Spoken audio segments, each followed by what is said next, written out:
আবেগ কাজ করে, একটা অন্য অনুভূতি যেটা অ্যাকচুয়ালি বলার মানে কথায় প্রকাশ করা যায় না। এটা এমন একটা সুন্দর অনুভূতি। এবং এবারে সত্যি মহালয়া আমার কাছে ভীষণ স্পেশাল, কারণ ইয়া দেবী সর্বভূতেষুতে যে স্ক্রিপ্টটা হয়েছে, বা শুভেন্দু যে আমাদের ডিরেক্টর, সে কি অসাধারণ ডিরেকশন দিয়েছে, তার সঙ্গে দেবজ্যোতি মিশ্র তিনি মিউজিক দিয়েছেন।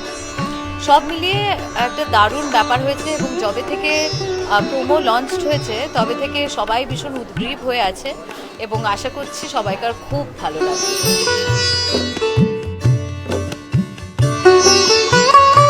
সে ভীষণই এক্সাইটেড তৃতীয় নয়ন নিয়ে, ও একেবারে ভীষণ ফ্যাসিনেটেড। ও বুঝতে পারছে না যে মায়ের তৃতীয় নয়নটা আসলো কোথা থেকে।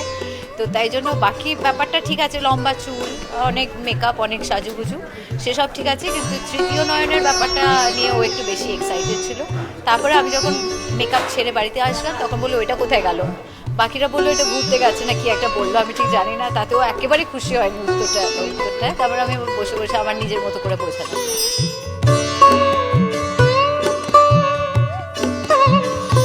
যবে কবি জন্মেছিল তারপরের মানে 2020-তে, ও মে মাসে জন্মেছিল। আমি সেই বছরেই আমি নিয়ে গেছিলাম, যদিও বা একেবারে হাই, তখন 2020 হাই কোভিডে ছিল, তাই জন্য আমি একবার একটা সময় তো মায়ের কাছে নিয়ে যেতে হবে, তো তাই জন্য অষ্টমীর দিন আমি নিয়ে গেছিলাম। কিন্তু 21 থেকে কন্টিনিউয়াসলি ও মানে পুজোর সময় মানেই হচ্ছে ও যাবে মল্লিক বাড়িতে, তা নাহলে ওই ভাই বোনদের সঙ্গে আড্ডা মারাটা হবে না। ও আড্ডা কত বোঝে জানি না, কিন্তু আড্ডা মারতে ভালোবাসে। ও অনেক রকমের কথাবার্তা বলে।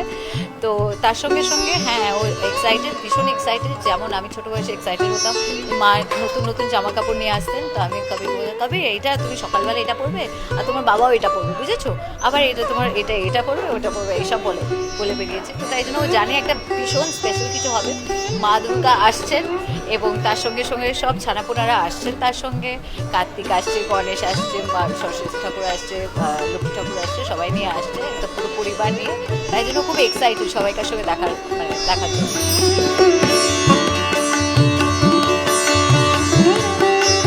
বাড়িতে থাকা, মল্লিক বাড়িতে দারুণ মজা করব, আনন্দ করব, আমার ভাই বোনদের সঙ্গে থাকবো, যে পুরো ফ্যামিলি, আমাদের সপরিবারের সবাই মানে জড়ো হয় এই সময়টা। কারণ পুজোর এই 4টে দিনই আমরা সবাইকে একসঙ্গে পাই।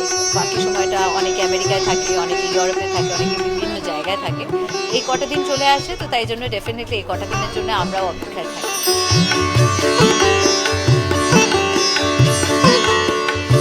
একেবারেই হয় না, কারণ বাড়ির পুজো এই 4-5টা দিন এমন করে কেটে যায় যে অন্য সময় বাইরে গিয়ে কোথাও মজা করার ব্যাপারটা মাথাতেও আসে না, আর হয়ও না। সত্যি পুরো সময়টাই বাড়িতেই কাটে।